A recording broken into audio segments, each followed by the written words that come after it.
pense pas qu'il le sera, parce que très sincèrement, avec ce que je viens de dire sur le fait qu'il est brillant et que c'est une perte pour le gouvernement, sur le fait qu'il participe incontestablement au débat d'idées, moi je vois pas où est l'espace politique.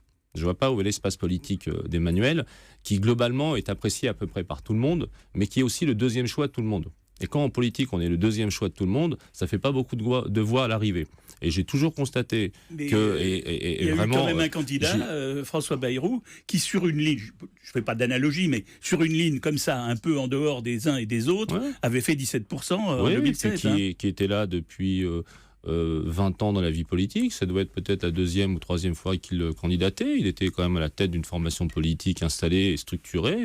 C'est pas tout à fait la même chose. Et là, l'aspect peut-être trop individuel de la démarche, même si j'ai noté qu'il y avait beaucoup de monde à En Marche, mais j'ai vu aussi à Désir d'Avenir énormément de gens qui sont arrivés et qui sont repartis. Et je le disais, j'ai Bernard Kouchner, Simone Veil, on a vu ces effets-là. Même, je pourrais dire Jacques Delors, on pourrait même dire Raymond Barre, Édouard Balladur.